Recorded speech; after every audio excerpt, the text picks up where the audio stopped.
বাংলাদেশ জামাত ইসলামী যে 3টা মন্ত্রণালয় পরিচালনা করেছিলেন, 3টা মন্ত্রণালয় পরিচালনা করার পর আলী হাসান মোহাম্মদ মুজাহিদ ঘোষণা দিয়েছিলেন, বুকে পেটে পেটে থাপ্পড় দিয়ে বলতেন এই ভুঁড়িতে দুর্নীতির 4টা পয়সা ঢোকে নাই।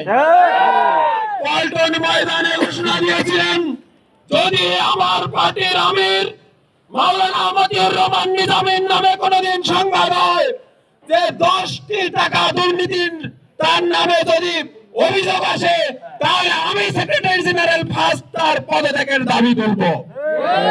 আমরা সেই সংগঠন করা মানুষ এবং আমাদের নেতারা সেই প্রমাণ কিন্তু বাংলাদেশে রেখে গিয়েছে যে তারা একটি দুর্নীতি মুক্ত প্রশাসন চালাতে সক্ষম।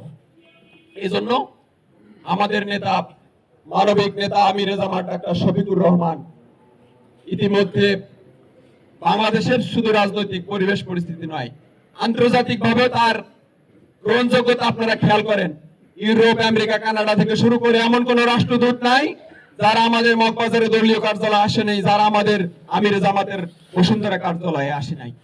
এবং আপনাদের মনে থাকার কথা, যখন চায়না সরকারের আমন্ত্রণে আমিরে জামাত এবং জামাত ইসলামের প্রতিনিধিরা যখন চায়না সফর করেছিলেন, তখন চায়নার অ্যাম্বাসিডর নিজে যে সেই প্রতিনিধি দলকে বিমানবন্দরে যে বিদায় দিয়েছিলেন এবং যখন বাংলাদেশে আবার ল্যান্ড করেছে, তখন চায়না অ্যাম্বাসিডর নিজে যে আমিরে জামাতকে রিসিভ করেছেন। এর মাধ্যমে কি মেসেজ যায়?